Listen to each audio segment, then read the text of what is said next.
Hello fellow space engineers, Gopescope here from the Gopescope gaming channel, and I'm happy to welcome you to our first ever Let's Build episode. That might sound odd because we have a Let's Build a Battlefleet series, but that's only a Let's Build in the more macro sense. In the traditional sense of a Let's Build, we actually haven't done one yet, and there has been some interest in seeing a Let's Build of the ships that I've been putting out, I think since the first ship I put out, so it seems to be a continuing interest, so I thought I would kind of start recording the process itself and commenting on it. It'll slow down the process of building a little bit, but if it's something you guys would like to see, I'm perfectly happy to do that, and I hope you enjoy it. Unfortunately, I won't be able to release any Let's Builds showing the construction process of previously built ships because I didn't do any video capture during the actual construction of those ships, but going forward, if there's enough continued interest in these kinds of things, I would be happy to continue creating them. So what we've got in front of us here is the beginnings of the Oberon Class Cruiser, which is the next ship in our Let's Build a Battlefleet series. I've already done a little work on it, and that's because I guess I started building it a little while before I started doing motion capture, but really there's not that much of it done yet. And what we can do is take a look at what we have on the slate today, which is the turret, the main turret being built for the cruiser, and then the part of the hull that's already built does have some interesting things going on, and we will get to them, and it's something that I'll be able to illustrate, even though some of it's already built. In fact, we'll have to build a little more of it, so you'll get to see the idea of how it's built, even though some of it's complete. So from there, then we'll just continue on, and I'm not sure how many episodes this will take, but I kind of thought I'd make one episode out of each kind of main component or section of the ship being built, kind of keep them to manageable sizes. So today we're going to start out with the turret, as I said, and that's kind of the big primary weapon system on the ship, something that's controlled by a player, not AI. And without further ado, let's jump right into it. So what we're seeing here is the bottom section of the turret being constructed, and I'm kind of testing it. So all that I've done at this point is placed a conveyor block beneath, kind of secured to the ship underneath there, and an advanced rotor block on top of that, and that's what's causing this rotation that you're seeing right now. Actually, the gyroscope's causing the rotation, but the rotor's, of course, what's securing it down. So that's all that we missed there. The platform built around it, pretty simple, just heavy armor blocks around there. And now what I'm trying to do is go up from this turret traverse rotor that's allowing this kind of plate that is the bottom of the turret to move to get the vertical motion rotor in place and working correctly. And you'll see me kind of swinging these around like I was just doing with the lower section. I'll do it with the top also. What I'm trying to do is, I guess, if it's possible, try to damage it. So my goal is to build a turret that's not something that's taking damage over time, but just from its regular operation, but that's actually stable in the sense that you could use it for hours on end and it's not going to break itself. So at this point in building it, I'm not sure if that's possible or not. In fact, I haven't done a lot of looking, but most of the turrets that I've seen built are using the small ship grid to build a turret and then like sticking it on the larger ship, which is perfectly fine. My own preference is to try to build something that's kind of fitting with survival mode and my sense of realism. Everybody's got a different sense of how that works. But I guess what I mean by that is that these rocket batteries that I'm trying to attach here and build into a turret actually have a feed mechanism that would allow them to continue to fire over time. A lot of the turrets that I've seen built, again, no judgment, totally fine to build them however you'd like, but they're frequently using smaller rocket launchers and a smaller ship model, which doesn't allow for a direct kind of reloading function from the main ship. So if you weren't using it in creative where there is unlimited ammunition, you would have to have a person actually fly out and reload those as soon as you run out. And if you're actually using the the non-automatically reloadable variant, that means that every 4 shots you're going to have to reload, which doesn't seem like a terribly effective turret if you're using it that way to me. So that's why I'm trying to go about doing it this way. And the other thing that I'm doing is I'm going to be running these on remotes. When I say these, I guess on this ship it's just one turret, so this. I'm going to be running this on a remote. By doing that, you have just one block taking up space. If you put a pilot's cockpit in there, that just takes up one space, but a person actually has to get to it, so you may have to put some kind of access door in the turret, which can make a turret bulkier, can make it weaker, and you don't have the pilot as well protected. He's not, inside the control room deeper in the ship, so if the turret's destroyed, he might be killed as well. And if you see what I'm doing now is basically just filling out the areas around the turret where I know I can start to build up the hull of the turret, and trying to figure out how I'm going to go about making as good a seal as I can around these moving parts, which of course, I'm sure a lot of you have tried to do this sort of thing, can be a little bit tricky, especially if you're trying to make sure things aren't getting damaged in the process of moving them. So blast blocks, blast shield blocks, or blast door blocks are very good for this purpose.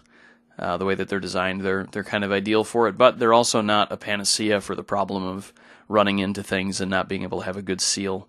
So I'm, kind of trying to figure out how I can make that work and how to accomplish this while still having a turret that looks aesthetically pleasing, and doesn't, on that subject, doesn't protrude oddly from the ship. And the other problem with it protruding oddly from the ship, if it's sitting up too high, I guess is what I mean by that, is that it becomes an easier target for everything. And the turret's, of course, going to be fairly big, but in an earlier version of this I don't have video capture for, I actually built right flat on top of the ship. You can see this is kind of built into an indentation, and I realized when I built that flat section, built on top of that flat section, rather, that it was really sitting very, very high up on the ship. And it made it extremely vulnerable, I would expect, to enemy fire. And doing it this way, it protects the very, very vulnerable single point that it's connected to on the bottom, where it's virtually impossible to get a shot in there. You probably have to fly under there and shoot at it with an assault rifle or something to actually get a direct shot inside. So, as I was saying before, about moving the turret around to try to test it. That's what I'm doing here again. I've got the turret traverse rotor running, and then also the vertical, I guess you could call it the gun elevator rotor. I've got that moving, so I'm trying to spin it and flip those around and see where sparks are occurring and where damage is occurring, so that I can then assess how to redesign it or how to tweak the rotor displacement to remove, ideally completely, any of those collisions, so that again we get to a stable gun that isn't destroying itself over time. So one thing about this process is it's iterative, and it takes a little bit of time. There are a few stages here that I didn't record just because it'd be boring. It's basically me running around flying around with a blowtorch, continuously repairing parts and then testing again and seeing what's damaged, so that every new test after changing every setting that I change, I get to see exactly how that affected the overall performance of the gun, so that I know if that particular change helped or hurt the stability of the gun. Again, stability being how much damage it does to itself.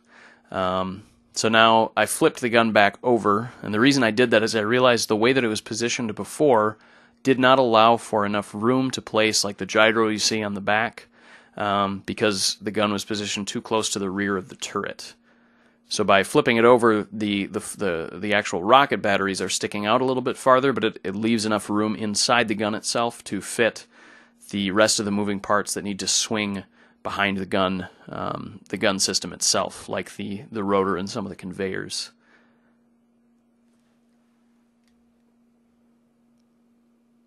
So, on the subject of turrets in general, and I guess shipbuilding in general, there's sort of two ways that I've been building ships. I guess two ways you could look at, broadly look at how you build ships, and that's from the outside in or the inside out. Turret sort of demands to be built from the inside out. What I mean by inside out or outside in is, if you're looking at, okay, I want to build this particular system, like in the Tethys, I want to build this particular turret, this particular torpedo, launch system. That what I did is I went about designing the launch system just by itself without any ship around it, without thinking about what the ship would look like or anything like that. I kind of looked at it as its own separate component that would be placed in a ship. If you're into programming at all, I guess maybe a little bit like object-oriented programming, that's an object, it does a thing. I built that separately from anything else.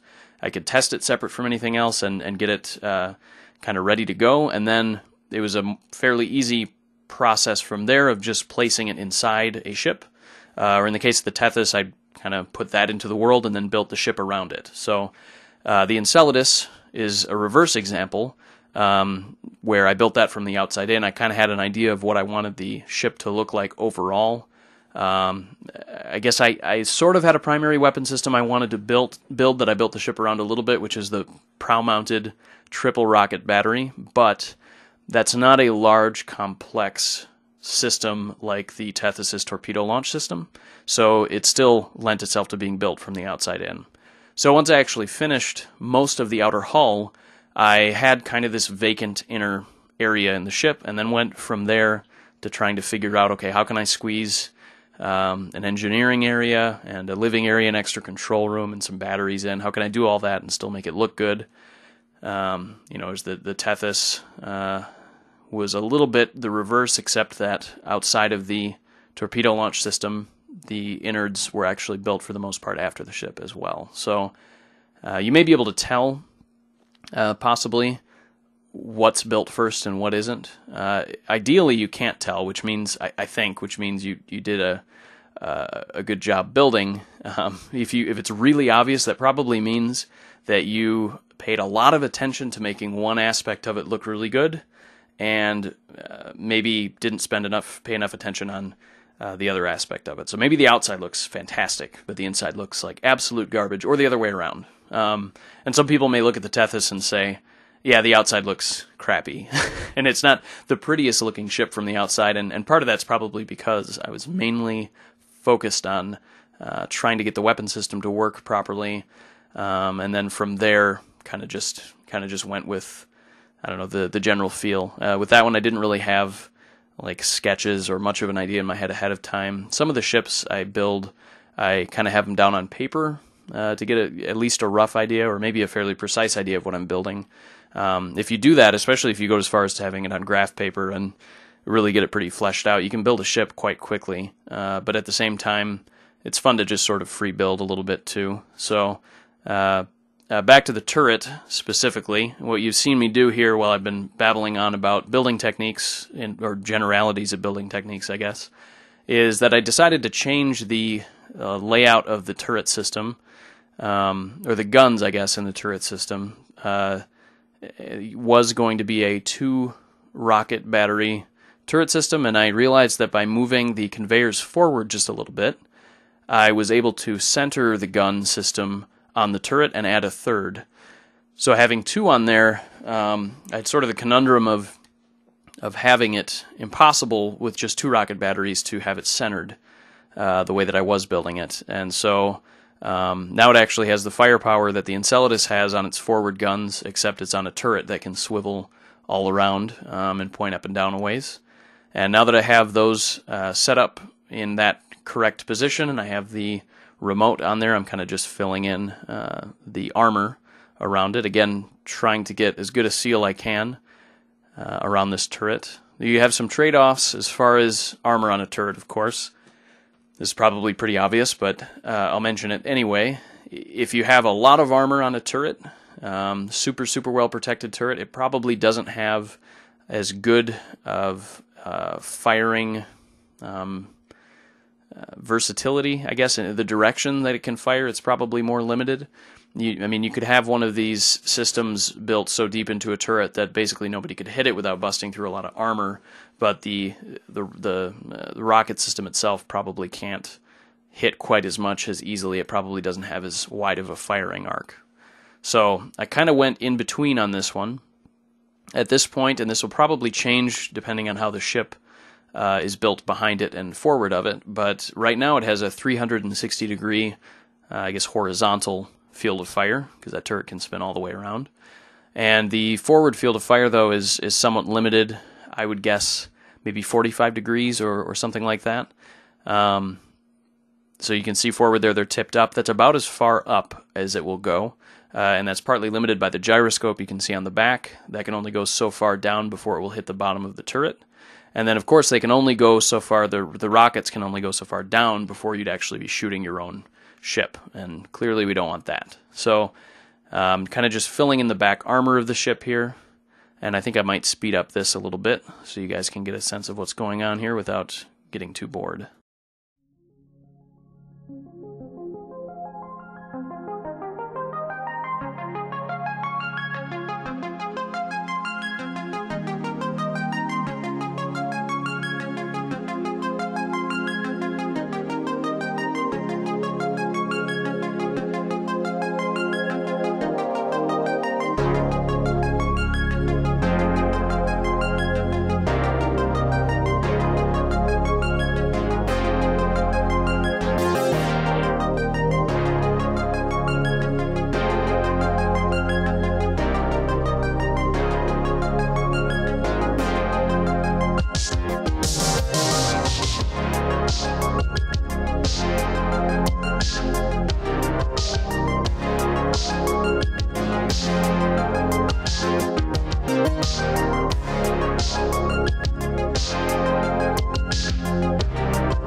To move on to what I'm actually doing on the screen right now, I am changing some of the rotor displacement, and then specifically here I'm trying to figure out how to allow the gun elevator rotor to move where I want it to move and not too far. So I figured out how to do that, and that's by changing the upper and lower limits on the rotor itself. You can see me swinging it up and down. I'm kind of trying to swing it as hard up and down as I can. And what I've done is I've set a lower limit and an upper limit and the braking torque. And what that does is it allows those guns to stop by virtue of the rotor applying a braking force, as opposed to them stopping because they're colliding with armor above and below them. So basically what I did is I pointed the guns down about as low as I wanted them to go. And then I looked at the rotor settings and I checked to see what was being displayed as the current angle, and I just took that angle and made that the lower limit. And then I kind of did the reverse. I moved the guns up, elevated them as high as I would want them to go and no further, and then opened the rotor's UI again and looked at the current angle that was displayed again, and then entered that as the upper limit.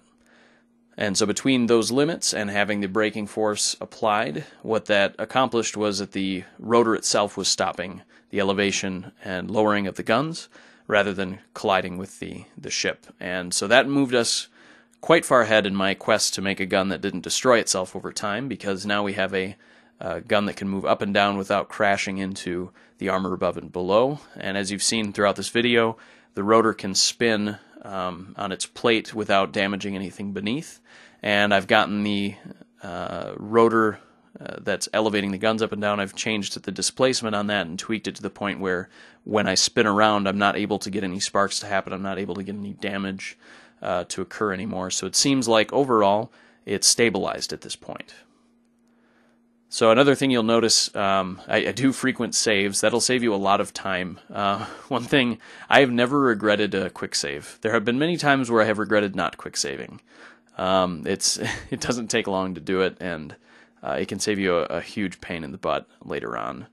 Another thing is saving blueprints, and at the end of this process where I've finished the turret, I actually separated the turret from the ship and saved the turret as its own separate blueprint. And that's another cool way that you can speed up shipbuilding or kind of reuse things. You know, you don't want to reinvent the wheel, as they say, right? So if you have something that works well and you're going to use it in something else, you may as well make that a separate blueprint that you can then transplant into other ships. So this turret design I may use in future cruisers, and I may, you know, the way it's set up, I can probably change the guns on it without changing the turret. You know, I could put big battle cannons on the front instead of the rockets, and probably would work just fine without much, if maybe no changes at all. Might have to tweak the rotor's braking force a little bit, potentially, depending on the mass of those guns versus the mass of the rotors. I'm not sure about that, though. That may not even have to happen, so cross that bridge when we come to it. But the main idea is, wherever you see the possibility of, hey, this is a component I could use in something else, you'll probably save yourself a lot of time by just going ahead and saving that as a blueprint and kind of keeping it for later on. So at this point in the turret build, we have all of the necessary parts for the turret. If you stripped all of that armor away, we have the bare bones of the weapon system working as well as I could get them to work, and as far as I know right now, flawlessly. I'm sure we'll have people testing them when they download them and try them out, and that's cool, because then you guys can point out if there's something you find that there's an issue, and you know, maybe I can go back and tweak things and improve or fix stuff. So what I'm doing now is basically just filling out the rest of the turret, the armor on the turret rather, and trying to make it look aesthetically pleasing, which I find fun to do. You can build ships with an eye only for, hey, this is the maximally effective killing machine for a PvP fight, and that's totally cool. It's generally not what I do. I kind of like to make stuff that's effective but then also looks nice. I don't think those have to be mutually exclusive things. So all that's left to do here is just adding some armor blocks to the top of the turret and to the top of the rockets, rocket batteries, where I was actually able to fit them, and put the very important camera component on the rockets themselves, which is it's just above the center rocket battery, nestled in between the two angular pieces of heavy armor. And now that we have the rocket turret all set up and ready to go, it doesn't damage itself no matter where I turn it, no matter how I move the guns. I thought I'd see what kind of damage this weapon system can do against the Tethys. In short order, it does quite a lot of damage because 3 large rocket batteries capable of being continuously reloaded from the ship's main magazines can put out a hell of a volume of fire in short order.